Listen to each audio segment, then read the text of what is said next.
Hi everyone, and welcome to another Facebook and Instagram and now YouTube live session. This is our session number 30 that I hold every Tuesday evening at 7 p.m. Brisbane time, of course. And tonight I will be talking about some hints to write a good resume or curriculum vitae that will improve your chances to be shortlisted to an interview. But first, for those that don't know me, my name is Gerson Arda. I'm the founder of www.engineersinaustralia.com, a website to share valuable content and useful information to help you in your journey to validate your engineering qualification in Australia. And I also share information about workplace health and safety, environmental management, the day-to-day of an engineer in Australia, and also some hints about job opportunities. And if you stay until the end, I will give you a free ebook that I wrote about the 10 challenges that most overseas engineers they face when they arrive in Australia. The link is actually already there, so you can certainly download the ebook. I've got both in Portuguese and in English. But before I start, I would like to know, what is your main question when you are writing your resume? So what is your question? So if you write down your question about what is your main doubt when you're writing your resume, in 5 or 10 minutes time, I can have a look at your question and then we can discuss a little bit about it. So I'll start my content, and after 5-10 minutes, we go back to the questions, and then I can cover those issues there. So let's get down to the business now. And I'm really happy to be here to share my experience as a recruitment panel member. And I've recruited already lots of engineers and project managers, mainly civil engineers, electrical engineers, project managers with no engineering qualification as well, and financial coordinators, procurement coordinators, admin support officers, a lot of roles that I've recruited so far. And I have noticed a lot of issues in the curriculum vitae or resume, and this live is to raise awareness of some of those issues so you guys don't have the same issues and don't make the same mistakes.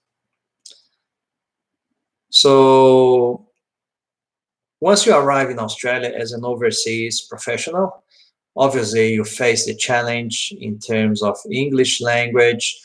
If you applied for a professional job, you had the barrier of the language, you had the barrier of being overseas professional. You had the barrier probably to recognize your qualification here in Australia, visa and everything else. But you've overcome everything, and it's time now to target the market. And usually here in Australia, recruitment stages, they generally include, but they're not limited to, curriculum analysis, analysis of cover letter, telephone interview, usually is the recruiter's first contact. Some companies, they are now actually requesting psychometric tests in some positions, especially for managerial positions. In other cases, companies, they're even requesting a video interview. They ask you to use a mobile app, and they send you some questions, and then you record an interview by answering those questions, and then you send to the recruitment agency, and they will use that video interview as part of the shortlisting. And then if you are shortlisted, then you are selected for an interview with the panel of interviewers. And then you have the interview itself. After the interview, if they're happy with you, they're probably going to do a reference check, usually with 2 professional references. And if you are selected for final hiring, some companies, they do a pre-admission medical examination Others, they do character check, police check, etc., depending on the position that you are applying. But before this, there's this critical stage of writing your curriculum vitae or your resume. So there's some important details when preparing your application for a job, especially in engineering jobs, when you're writing your curriculum, your cover letter, and the interview. And tonight we're going to cover a little bit about the curriculum vitae. In my case, I come from Brazil, and it's important to say that in every country, there are some different requirements to write your curriculum vitae. And what I'm going to explore tonight, it's not really a general rule, but it's the rule that I observed in this almost 11, 12 years of recruiting engineers and project managers, the way that we use to recruit engineers and project managers. In Brazil, we are often advised that CVs should not be more than 2 pages, or even now you've got to write in just 1 page.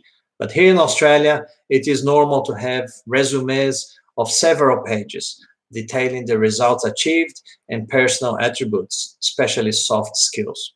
We've got the hard skills, which are the technical skills, and we've got the soft skills, which are the obviously managerial skills, communication skills, and other skills that are not technical.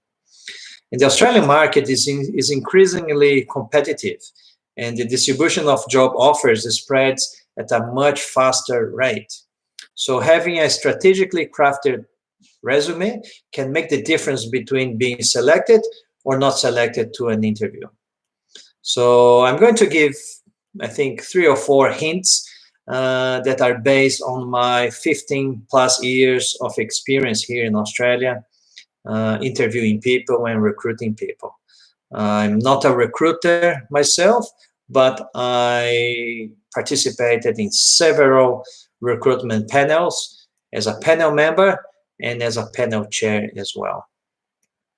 And in all of this experience, I realized mistakes and also points of success from candidates here in Australia. And tonight I would like to share some of the points. All right, so I've applied those hints here in Australia in my own professional career, and also these are the hints that I would like to see when candidates, they apply for a job. So hint number 1, some candidates, they don't actually include the basic information in the CV. This is a very common mistake many applicants, they make when the basic information that will determine whether or not you will be selected for an interview is in your CV or not. And some very basic information that helps the recruitment panel members. And that basic information, they are personal data, your goals, what do you want to achieve with that resume, your skills, your technical skills and your soft skills, your academic training and or schooling, the languages that you speak, obviously according to the job that you're applying, your professional experience, the main results obtained. That's a very common mistake. Sometimes people, they put what they are supposed to do, but they actually don't write down the results that they have achieved. Your personal professional profile, the courses and other extension courses that you did, your extracurricular activities, and some professional references. The professional references you can also include. Number 1, include the basic information in your CV. And this is a very common mistake many applicants, they make when the basic information that will determine whether or not you will be selected for the interview is not in your CV. And usually they are. People, they don't include the personal data. They don't include their goals what's the objective of that particular resume, what are their skills, both soft and hard skills, academic training or schooling, languages that they speak, obviously, depending on the job that you are applying to, professional experiences, main results obtained. A lot of people, they pretty much copy and paste their duties, or what they're supposed to do, but they don't really list the main results that they ended up getting.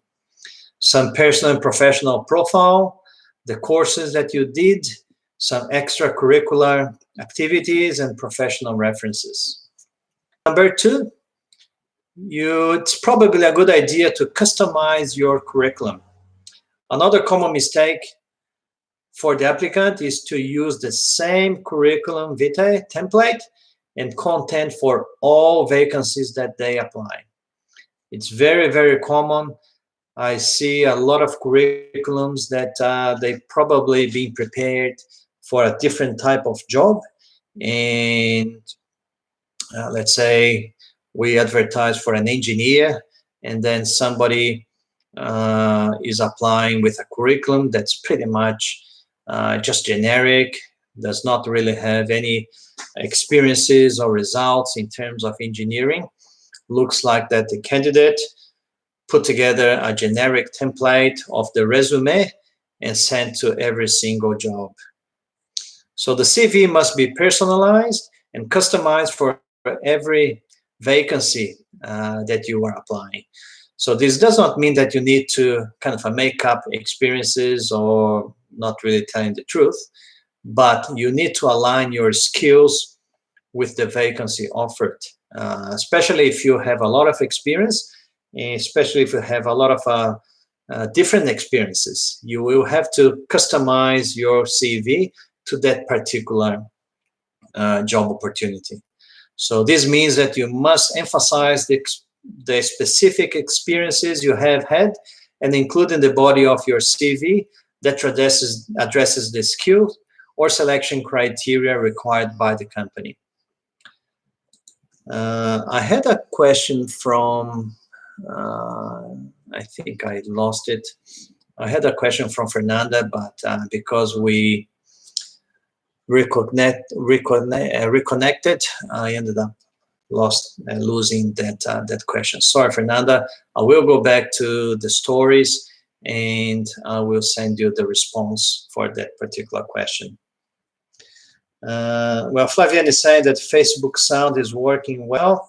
Thanks for that feedback. I really don't know what's happening with Instagram. Yeah, sorry for that. So hint number 3. And if you have any questions in Instagram or Facebook or YouTube, please send me your questions and I will respond here. So hint number 3, it's a good idea to evidence the achieved results. Remember, employers, they are after candidates that they can perform. They are after candidates that they can demonstrate that they've achieved positive results. So companies are looking for professionals who will bring positive results to projects, to services, to their clients, and highlighting the results achieved is a critical part of your CV structure. As I said before, some candidates, they just write the duties and activities that they did, but they usually forget to highlight the results that they have achieved. Especially in the engineering area, where several KPIs or key performance indicators, they are monitored and expected to be achieved. In engineering vacancies, obviously I'm a civil engineer and I recruit for engineers as well. In engineering vacancies, it is interesting to divide into results obtained in the specific area of the vacancy to be applied for and results obtained in other correlated areas, such as management, business, strategy, and other related technical areas. Hint number 4, don't leave until the last minute to write up your CV. Looks like that some candidates, they leave to the last minute to write their CV, and then the content of the CV is not good. Your CV should be written with a lot of planning and research. You should take time to research the company, the industry in which a job is inserted, talk to the recruiter about the job, and clarify any questions. You gotta dedicate some time. This time spent will serve as a basis for customizing your CV and will make the recruitment panel members interested and impressed by the quality of your information contained in your CV. And remember, they will be reviewing dozens of resumes and selecting those which will have a little bit of an extra thing.